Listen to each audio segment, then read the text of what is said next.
Claudio Suchovicki, ¿qué tal? Buenas noches. Un placer saludarlos. ¿Cómo estás, querido? ¿Bien? Por suerte. ¿Me haces un análisis tu análisis acerca de esta suba de las acciones? Primero, bienvenido sea, viene bien.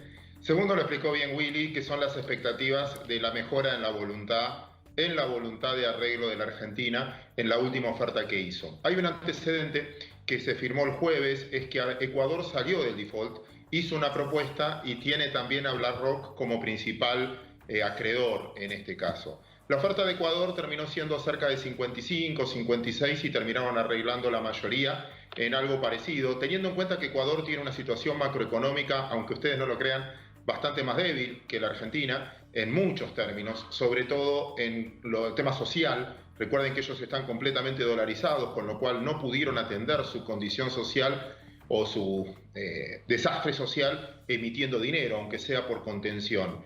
En ese contexto generó expectativas diciendo, bueno, si le aceptaste a Ecuador ese número, aunque sí hubo un plan futuro de cómo va a ser Ecuador para pagar, bueno, aparentemente en Argentina están más cerca. La segunda noticia que festeja el mercado, me parece, no que festeja, recupera. Si uno compara con los valores del año pasado, la verdad no hay mucho, todavía hay mucha pérdida, mucho por recuperar todavía. ¿Qué es lo segundo? Es que también dijeron, y eso sí me parece muy relevante, y sí me parece muy relevante para nosotros, es que al accionista, al acreedor local, al bonista local, le van a ofrecer exactamente lo mismo. Y eso es bueno para el mercado de capitales argentinos, de que al argentino no lo castigan más que al de afuera. Hasta ahora, históricamente, siempre castigaron más al ahorrista argentino, siempre con respecto al de afuera. Si los tratan igual, piensen ustedes que lo que están arreglando afuera son 65.000 millones de dólares. Pero la deuda completa de la Argentina son 320.000 millones. Vos estás arreglando solo el 15% del PBI.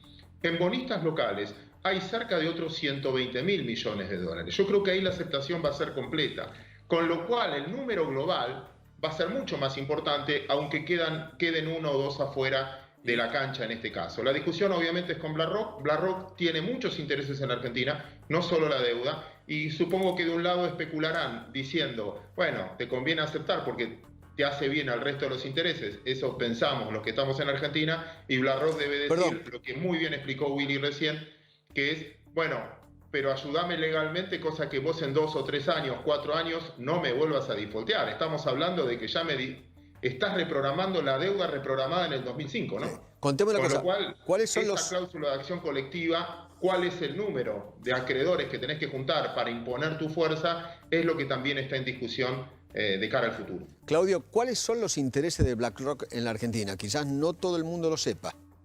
Bueno, entre ellos, BlackRock es un fondo. No hay un tipo que se llame Juan Carlos BlackRock, claro, y que es la plata de él.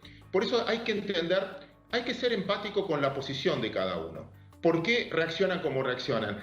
Uno tiene que escuchar cuál es el interés del otro, y creo que eso es negociar. Y yo creo que este es el camino de la Argentina, negociar y no imponer. Creo que deberíamos aprender eso. Y para no imponer y negociar, uno también tiene que escuchar cuáles son los intereses del otro. BlackRock es un fondo que cotiza en bolsa, con lo cual no maneja plata propia, maneja plata de un montón de terceros y es responsable ante esos terceros. Obviamente, mostró ser el más duro en algún aspecto, quizás sea su política comercial, pero por ejemplo es inversor en un montón de obligaciones negociables privadas, ejemplo en Vicentín, o tiene deuda de muchas empresas privadas. Con lo cual, si le va mal a la Argentina, tiene mucho por perder también en el sector privado. Ahora bien, si uno unilateralmente hace lo que quiere, suponete que, siempre uso el mismo ejemplo, y perdón por repetirlo, Eduardo, suponete que vos vivís en un edificio. En ese edificio, los dos de abajo, el del primero y el segundo piso, en un edificio de 12 pisos, los dos de abajo, primero y segundo piso, dejan de pagar las expensas. Y no pasa nada. Siguen teniendo los mismos servicios, nadie dice nada. La pregunta es, ¿cuánto van a tardar los otros 10 pisos en dejar de pagar las expensas?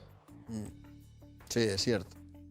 Bueno, entonces, lo que muchos fondos dicen, yo entiendo tu posición, COVID, pero si yo soy muy liviano, me van a venir todos los países y todas las empresas a decir, che, yo tampoco puedo. Claro. Tratame igual que la Argentina. ¿Por qué Argentina te va a pagar un cupón parecido al del Fondo Monetario, si querés, parecido al de un país europeo desarrollado? Ahora, Claudio... Creo que ahí está la discusión, ¿no? Y creo que es también ponerte en el lugar del otro. Obviamente nosotros somos argentinos, nos ponemos del lugar de Argentina y queremos que esto salga bien. pero para eso hay que negociar muchas veces, no necesariamente imponer. Una gran parte de esa tenencia, cerca de, si mal no recuerdo, era 20.000 o 25.000 millones de dólares, es del ANSES, del famoso Fondo de Garantía de Sustentabilidad. Es buenísimo lo que decís. Entonces, digamos, para los que festejan el default y todo el circo de la épica que a veces le quieren poner a aplicar fuerte quita, habría que recordarles que el Fondo de Garantía de Sustentabilidad del ANSES, el dinero de los jubilados, tiene 25.000 millones de dólares, ¿no?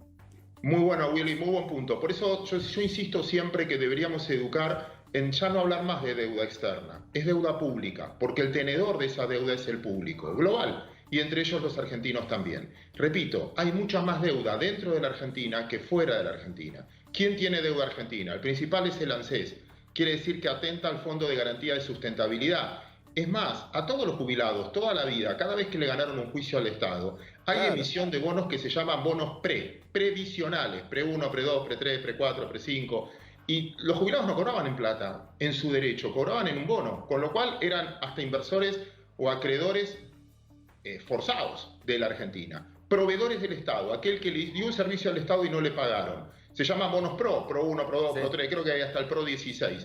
Bueno, desde ese punto de vista también proveedores del Estado tienen bonos. Quizás los vendieron, pero el que los compra son los fondos comunes de inversión, muchos bancos. No se crean que el dueño del banco es el que tiene los bonos argentinos. No se crean que son los ricos, los mayores que tienen bonos argentinos, ni siquiera los políticos. Yo siempre insisto que lo mejor que podríamos hacer para aprender a administrar es que los políticos, los que tienen cargos públicos, cobren con responsabilidad, no el empleado público, sino el que tiene responsabilidad, cobre su salario en bonos. Porque desde esa manera, si hacen las cosas bien, los bonos van a subir de precio, y si hacen las cosas mal, los bonos bajan de precio. Con lo cual, es un incentivo a tratar de hacer las cosas mejor, ¿no? Claudio, querido, te mandamos un abrazo muy, muy grande. Abrazo enorme. Gracias, mi viejo.